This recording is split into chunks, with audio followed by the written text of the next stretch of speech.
ప్రచారంతో హోరెత్తిస్తున్న మైకులు మరొక్క రోజులో మోగబోనున్నాయి. జెండాలు, ఎజెండాల ఆర్భాటపు ప్రచారాలకు రేపు సాయంత్రం ఫుల్ స్టాప్ పడనుంది. దీంతో ఉన్న కాస్త సమయాన్ని ఫుల్ గా వాడుకునేందుకు అభ్యర్థులు శతవిధాలా ప్రయత్నిస్తున్నారు. పొద్దు మాపు తేడా లేకుండా అనుచరులతో కలిసి గల్లీ గల్లీ చుట్టేస్తున్నారు. ఇప్పటి వరకు చేసిన ప్రచారం ఒక ఎత్తైతే చివరి 2 రోజుల ఫినిషింగ్ టచ్ మరో ఎత్తు. అభ్యర్థుల గెలుపు ఓటములను తేల్చేది ఈ 2 రోజులే. అందుకే పార్టీల అభ్యర్థులే కాదు, ఇండిపెండెంట్ క్యాండిడేట్స్ కూడా కోట్లు కుమ్మరించేందుకు వెనుకాడడం లేదు. ఈసీ నిఘా నుంచి తప్పించుకుని మరీ జనాన్ని ప్రలోభ పెట్టేందుకు అభ్యర్థులు ఆరాటపడుతున్నారు. మహిళా, యువజన, కుల సంఘాలే టార్గెట్ గా గాలం వేస్తున్నారు.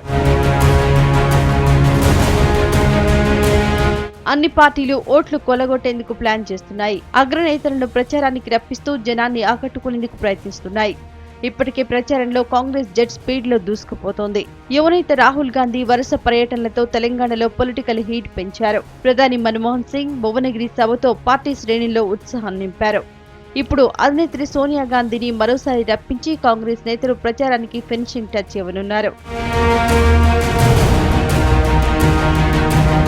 బీజేపీ, టీడీపీ నేతలు ప్రచారంలో ప్రత్యర్థులతో పోటీ పడుతున్నారు. కమలనాథులు జాతీయ నేతలను రప్పిస్తుంటే టీడీపీ అధినేత చంద్రబాబు ఊరువాడ చుట్టేస్తున్నారు. ఈ కూటమి తరపున పవన్ కళ్యాణ్ ప్రచారంలో భాగం పంచుకుంటున్నారు. టీఆర్ఎస్ అధినేత కేసీఆర్ సుడిగాలి పర్యటనను కంటిన్యూ చేస్తున్నారు. చివరి రోజు సాధ్యమైనన్ని ఎక్కువ సభల్లో పాల్గొనేందుకు ఆయన ప్లాన్ చేశారు. విమర్శల దాడితో పొలిటికల్ హీట్ పెంచుతున్న అభ్యర్థులు చివరి ప్రయత్నాల్లో జనాన్ని ఎంతవరకు ఆకట్టుకుంటారన్నది ఇంట్రెస్టింగ్ గా మారింది.